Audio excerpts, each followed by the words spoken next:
Really, guys? Another AOA challenge? Didn't we just do one like 8 months ago or something like that? All right, Adam, just for you. I'll put something together. Stay tuned.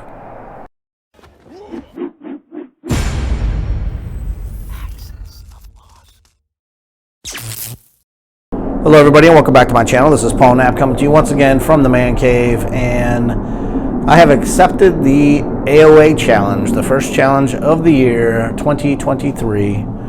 I think today is January 3rd. I have 4 months to complete this project, but I won't put it off to the last minute. I'll start working ahead, get mine done on time, get it set into Adam. I've had this figure in mind about doing something with this one. It's been sitting around for a while. I don't collect it, and since Adam came up with this challenge, I think this might fit in just about right. Let's take a look at this. So here's my idea. This is a Dr. X, I believe, from the Action Man series. Now, there were 3 criteria that I had to meet. It has to be articulated, which this one is not very articulated, but it bends at the knees, bends at the elbows, bends at the shoulders. So I guess that qualifies as being articulated. It cannot be a G.I. Joe body or a Cotswold body, and this is not.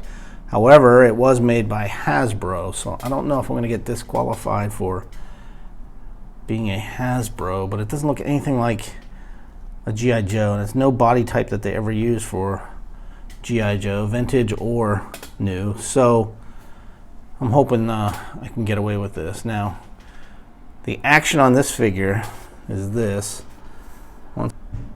So you push this green button here in the center, and 3 things pop off of it: the chest piece, a shoulder, and obviously the face. Now, the only thing he said was I had to take a vintage head and replace it onto any articulated body. So I want to make some type of cyborg G.I. Joe.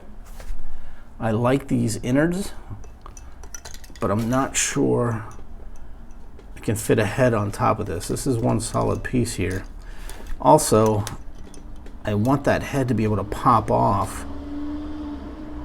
And if you look at this guy's head,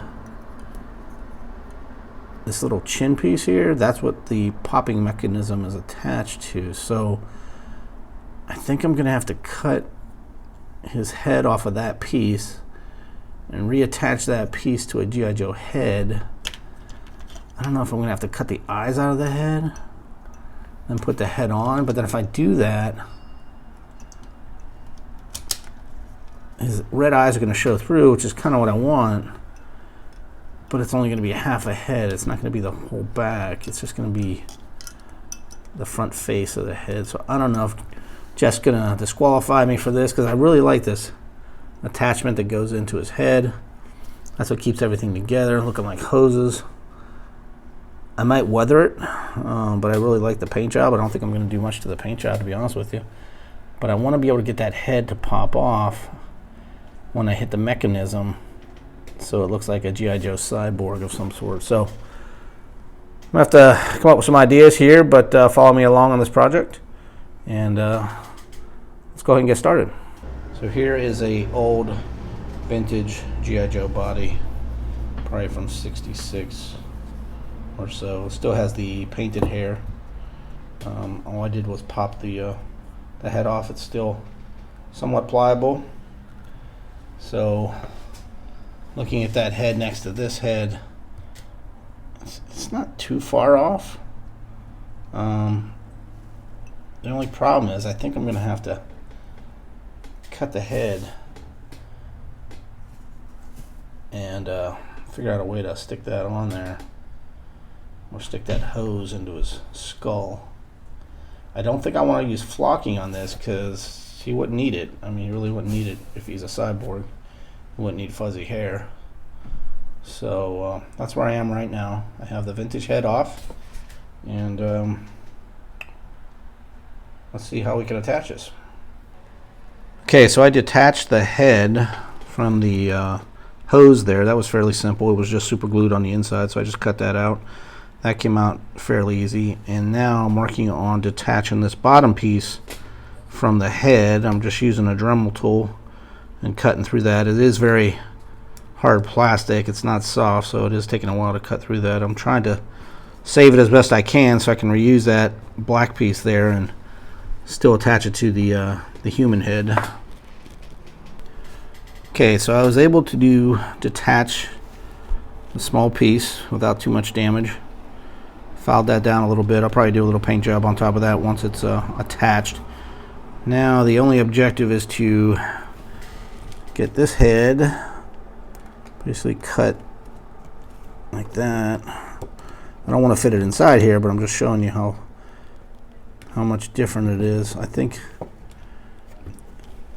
getting this on here, I definitely can't put it on top like that. I'm gonna have to cut and try to cut along this line here to make his ear fit into that slot where this guy's ear was. Not sure it's gonna line up perfect, but what I'm hoping is if I attached this bottom piece to either his chin or neck, it'll still pop off when I do the action of the figure. I'm not sure if I want to cut holes for his eyes though. I guess we'll see when it gets to that part. Okay, so I've made my cut mark where I'm going to cut that guy's head straight across and down the neck, leaving his ear, going around his ear, and hopefully that will match up with this piece that I cut, and we'll just replace one face for the other. At least that's my plan. And by the way, Adam, you never said it had to be an Adventure Team fuzzy head. You just said vintage head, so I better not get disqualified because he doesn't have a beard and mustache. Okay, so here's the issue I'm having. I cut the head, and it came out exactly the way I wanted it. Cut it right on the line. Unfortunately, when I go to put it on his head, it doesn't sit flush because those eyes are pushing on the back of this. These eyes stick out so much further. I wasn't thinking about that with the original mask. The eyes come through the mask. So I'm at a spot where I can either cut the eyes back, shave these back, and then it probably will fit on pretty flush because that's what's really keeping it from sitting flush. Now we got about a 1/4, 1/8 of an inch, something like that. Or my other option is get another vintage head and just make it fit, which to me is ruining another vintage head. I really don't want to go that route. But man, that's probably what I'm going to have to do. I should have measured a little better, thought about that eye. But even if I do that, I'm still going to have this earpiece back here on the green part, and his ear is going to be way up there. It's not even going to fit where it should fit. Decisions. And I'm still, with this black piece inserted in there, still have this like 1/8 of an inch gap. I'm going to have to build something to somehow connect it to his face so his face pops off when I do that. So cut the eyes or find a new head. I think that's where I'm at right now. Okay, so I opted to cut the eyes back as opposed to cutting a new head, and we are almost there. You can see from the side, and I'm kind of liking this. You'll see it's looking like a RoboCop now, but when you take the head off, check out his eyes now. They were actually hollow, so I can paint these any color, or I can actually maybe put a light back here if I can find a small enough light without making this all crappy. I might have to unscrew this and see what's under there, but how cool would that be if I could light those eyes up once you take his head off? What would get me more points with Jeff? Yep, probably the lights. So I went ahead and drilled a hole right at the side of his head and inserted the hose, which was a perfect fit.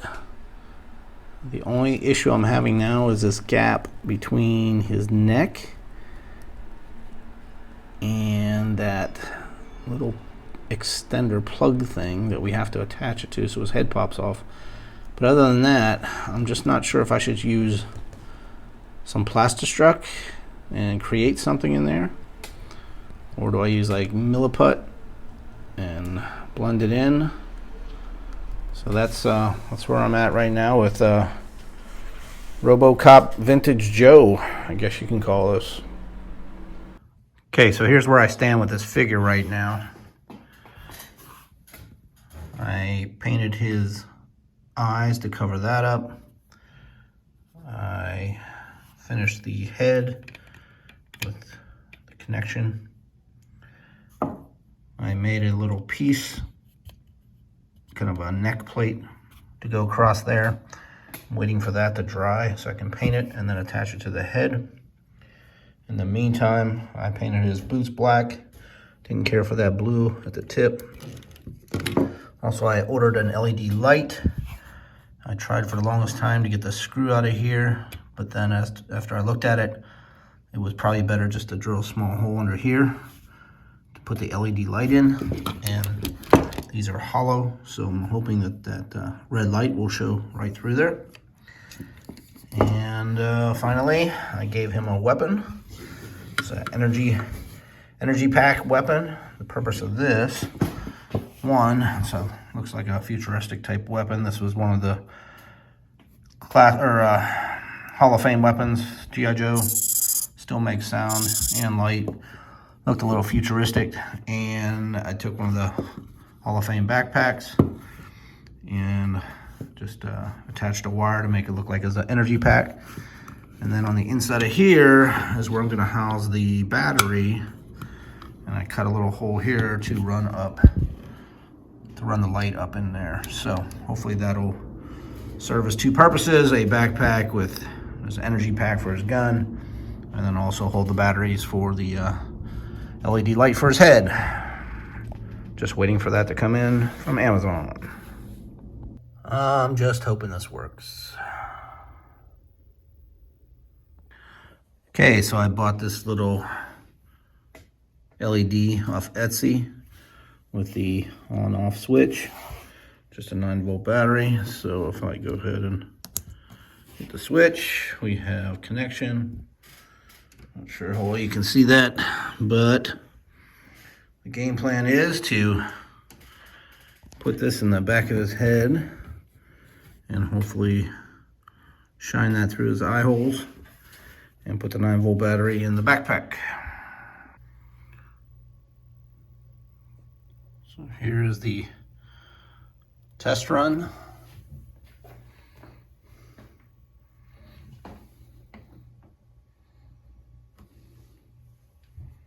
Not too bad. I'm wondering if I should cut holes in the G.I. Joe face so you would see it all the time and not just when he has his face off. But here's where we are so far. Okay, so I think I finally have the headpiece working the way I want it. Let's go ahead and reset the button here. And if I push on this green, all three pieces should pop. And that's what we're looking for. They pop off, but they hang on by the hoses. So, got that working. The only thing I think I want to do is I want to cover up these screw holes. I don't like that. So, I think I'm going to get a hose from there and go up to that top, and that'll cover up those screw holes. These other two you're not going to see because the backpack is going to be there covering that up. Backpack's also going to cover up the reset button and back, so I'm not too worried about that. Finally, I'm going to give it some type of black wash to bring out these all this detail, and probably hit it with a little silver or metallic just on the edges, just to highlight some wear and tear, like war damage. And I think we're done with the guy. All I'm doing is finishing up the backpack. So after I painted his neck plate, I guess you could say, neck brace, and with the lights on in back, I decided to paint the inside of his face black. Therefore, you no longer see the eyes when the lights are lit glowing through the back. Before, when I didn't have that painted, if the eyes were lit, he had two red rosy cheeks and you could see the lights through. But now, just by simply painting the back of his face, his head, you no longer get those eyes coming through, and that'll look cool once the head pops off. Okay, here's where I am on this. So I had to cut a larger hole in the top for the light bulb to fit through. I didn't want to cut the wires and run it through and then have to rewire it. And just to be safe and make sure it works, I just kept it all together. So after that, I drilled a hole here, very small hole, for the on-off switch. However, this plastic is so thick, he's going to have to use a pen or something to hit that on-off switch. But I thought it was better than opening up the case every time you wanted to do that. So I just taped that to the top cover. Then when I went to put the battery in, it won't fit. I just have to notch out this little bit just to fit that battery. I tried every which way, and especially once you put the top on. So here's what I'm looking at. Probably drumeling just maybe 1/8 of an inch. Hopefully the mechanism will still shut, and we'll finally have a battery in the backpack like I wanted. Here we go. Okay, so now I made that notch big enough just for a battery to be able to fit in there. And Cody from the AOA, don't laugh at me, we'll pretty that up a little bit. It's a crappy job there, but after I got it in, the backpack won't close because it's got this little computer type screen on the back. So I have to somehow trim that triangle off in order to close it and hold the battery inside there. All this just to make his eyes turn red, which Adam's probably never gonna do. Okay, so as we sit right here, everything is working and operational. The spring-loaded head will pop off along with the shoulder and the chest plate. Did some touch-up paint. You can see I did the neck piece. Not my best paint job, but it was just with a permanent marker. The backpack is wired. I have the red button to push right here when he wants the red light to come on. I'm gonna leave the wires red and black. I need to leave this detachable, not permanent, in case he wants to take the backpack off. That light needs to be able to pull out of there, which it does. So that's good. And that does shine through the light, the eyes, which is what we want. The gun fits in his hand. I have a cord from the gun to the backpack, so it makes it look like all the power source is in there. Now, I was gonna leave it at this and just paint it up and say, here you go, but of course I gotta take it one step further because I'm not trusting Cody and Jeff to do something crazy. So my next step, I came up with this idea. I'm gonna use this standard tubing, clear tubing, and it just so happens it fits perfectly in those holes that I was gonna just fill because I don't like them, but this fits perfectly in there. So what I'm gonna do is fill this clear tubing with some pink slime. I was gonna try to find green, but they had pink at the dollar store. And I'm gonna fill that tube up. and just have a tube coming from probably the back of his head. There's another screw hole here. I can plug it in there. And there's two down by his waist. So I'm gonna have two different tubes full of this goose, and that's gonna look like it's I don't know, the ooze that keeps him moving, the juice that keeps him alive, I guess. So that's my next step. Let's see how this works. Well, I kind of like it and I kind of don't. I was working on that for about an hour trying to push goop inside two little straws, and it left a lot more air bubbles than I thought. However, I'm thinking the air bubbles might go up and down with gravity.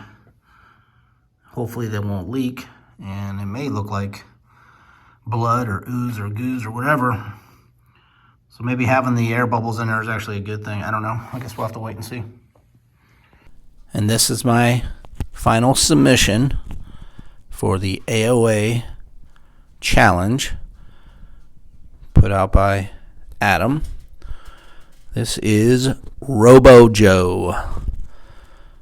Is he friend or is he foe? Only you can decide. I will show you the special feature. If he takes a direct hit to his center console, well then,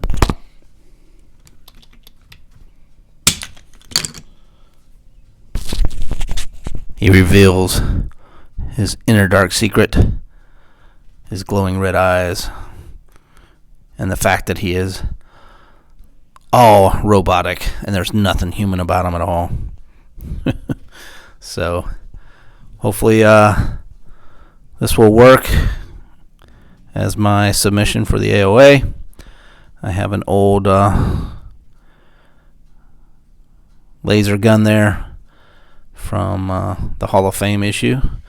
You can see I put a little metallic highlights on all the edges, and I also dirtied it up. He was looking too clean, so I dirtied him up.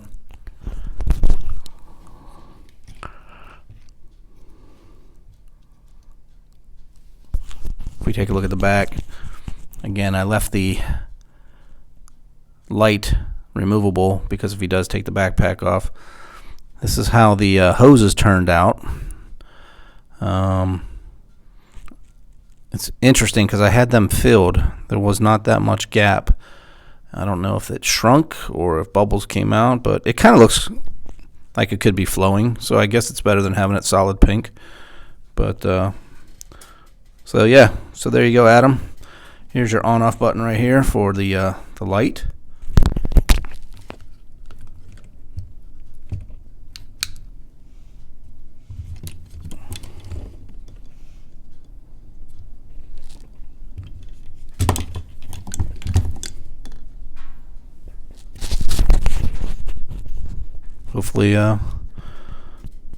Hopefully this will get me first place.